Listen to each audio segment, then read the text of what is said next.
rescue, revamp, create. The art of drum synthesis. The new course is available at Letsynthesize Academy. Yo, and welcome to the new Synthesize Sunday episode. And today I want to show you an awesome little thing that I bet you miss from your liquid production.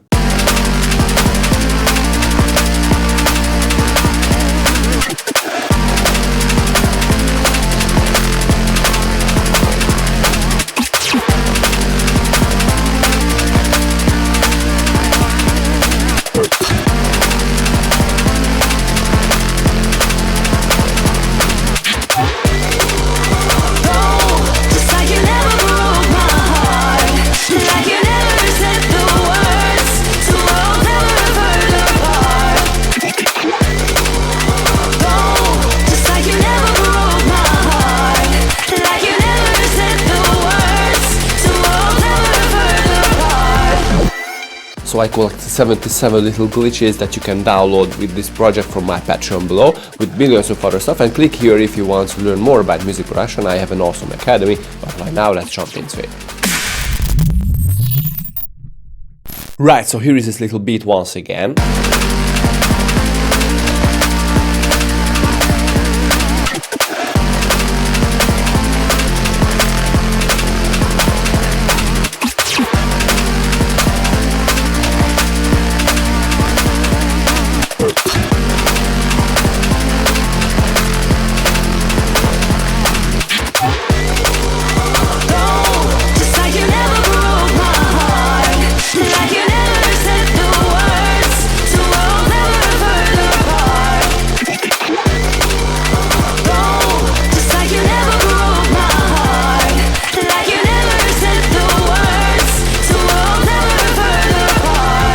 The little detail that I want to talk about are these little fills. So without the fills,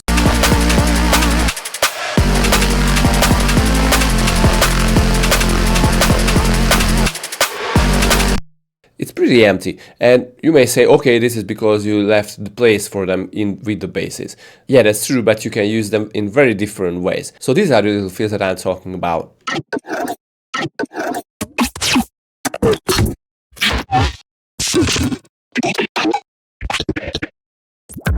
I especially love the last one.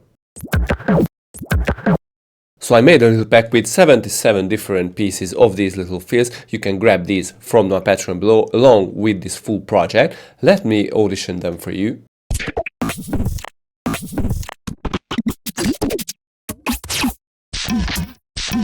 This is so cool.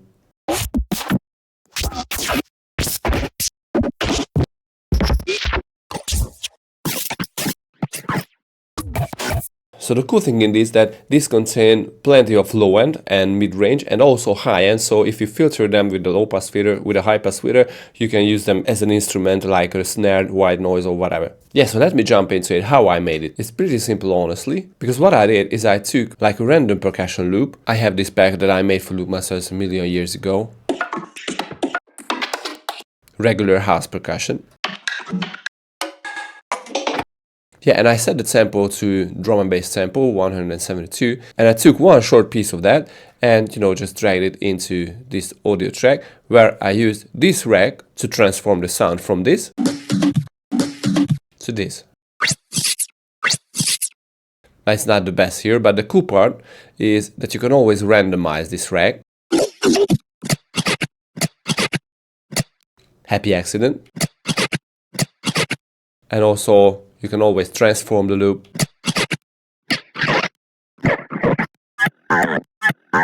Oh, this is pretty nice, honestly. So let's record it.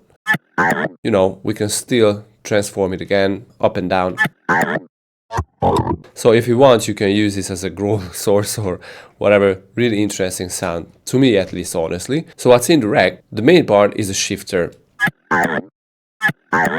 Let me go back with the transposition. So the first part is a shifter. Because even if the percussion loop has plenty of low end, you can transform these in a very different way. You can turn it into a higher percussion or a sub-instrument or just completely kill it. So this is why the shifter is an awesome tool here. You can go, by the way, with the ring modulation if you want. I map that too, so you can choose if you want to use only frequency modulation or ring modulation. But to me, the frequency shifter worked a lot better. Anyway, so the main tool is the frequency shifter. I added a flanger too, and sometimes when I felt that it needs a very short delay, and I killed the really low, after that a limiter, and here comes the interesting part. I added a vocoder too.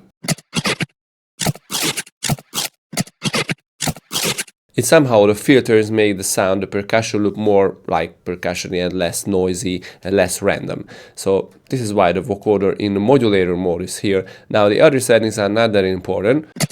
They are just, you know, random stuff. But the Serum effects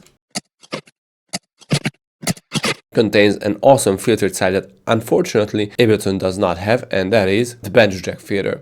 So I took this LFO and automated the cutoff and the resonance, and as you can see, I added these to some macros. So the FX filter, so this guy, the cutoff, and the resonance here, and also the width can be randomized with this button.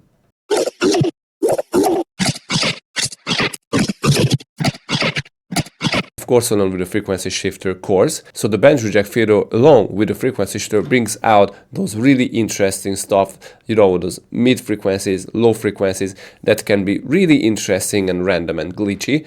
Of course, after an OTT and some little boost on the mids and the tops. So when you play around with these, you can find very interesting happy accidents that the frequency shifter and the Serum FX filters along with the OTT can bring out really, really nicely. So this is a very tiny rack, but it can create magic, as you can hear. This is so cool again. And this one sounds like a vocal again. This can be really cool again for a liquid track.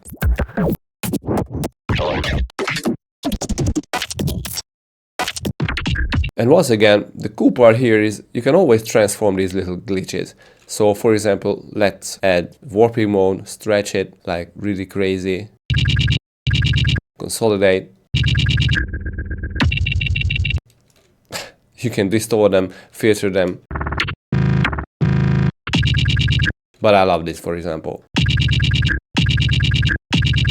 And you can create millions of different variations from these little glitches. Right, so don't forget to grab this project with the little glitches that contain 77 really cool sounds from my Patreon below with millions of other stuff.